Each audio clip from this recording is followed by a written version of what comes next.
झारखंड का एक गांव जहां शिक्षा एक सपना है, इलाज एक लग्जरी है और न्याय सिर्फ अखबार में पढ़ा जाता है। माँ, मिड डे मील में खिचड़ी मिली थी, लेकिन छुट्टी कर दी। मास्टर साहब नहीं आए। कोई बात नहीं बेटा, शाम को महुआ पकाएंगे। भूख तो सहनी ही है इस धरती पर। सरकार तुम्हारा खून चूस रही है, जमीन छीन ली, जंगल काट लिए। हम हैं तुम्हारे अपने। शायद यही सही है, बदलाव ऐसे ही आएगा। अब तुम कॉमरेड बीरा हो, दुश्मन को गोली से जवाब देना। बिरसा अब कानून से नहीं, अपने गुस्से से चलता था। उसने न्याय की तलाश में रास्ता चुना, लेकिन गलत मोड़ पर। Target located. Operation red hawks activate. Comrade Bira, क्या पछतावा है? पछतावा तो बहुत है।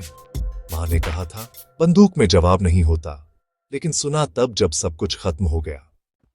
बिरसा मर गया, लेकिन उसके जैसे कई आज भी दो रास्तों पर खड़े हैं। एक किताब का, दूसरा बंदूक का। फर्क सिर्फ इतना है, पहला रास्ता उजाले की तरफ ले जाता है, दूसरा अंधेरे में खो देता है।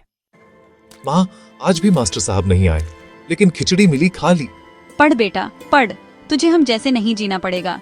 ये गरीबी सिर्फ पढ़ाई से हटेगी। माँ, क्या पढ़ाई से बहन वापस आ सकती थी? मत कह बेटा ऐसा, उसका इलाज नहीं करा सके।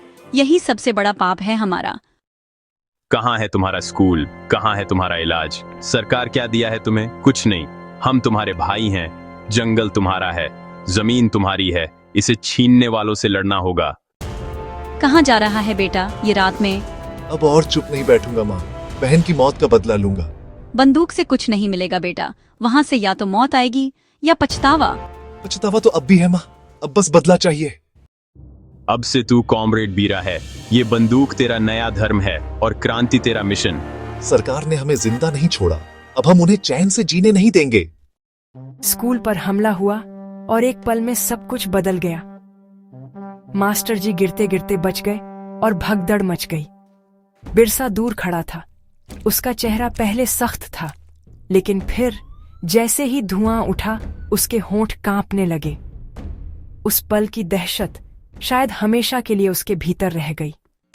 जंगल में ऑपरेशन शुरू हो चुका था। पुलिस वायरलेस पर आदेश दे रही थी। टारगेट 1 किलोमीटर अंदर है। Operation red hawks active. गोलियों की आवाज, धुआं और चीख पुकार हर ओर फैल गई। नक्सली एक एक कर गिरने लगे। बिरसा घायल और थका हुआ किसी तरह भाग निकला। उस दिन जंगल में सिर्फ गोलियां नहीं गूंजी, बल्कि कई सपनों का शोर भी दब गया। कॉमरेड बीरा, अब क्या सोचते हैं अपने रास्ते के बारे में? क्रांति का सपना देखा था, मगर वो सिर्फ खून बन गया।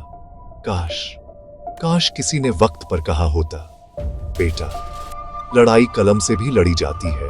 कमरे में सन्नाटा था। बीरा की टूटी हुई आवाज, उसकी थकान और अधूरी उम्मीदें, सब कुछ जैसे उस जेल की दीवारों में गूंज रहा था। गांव में एक नया स्कूल खुला। बच्चे लाइन में खड़े थे और नए मास्टर जी ने तिरंगा फहराया।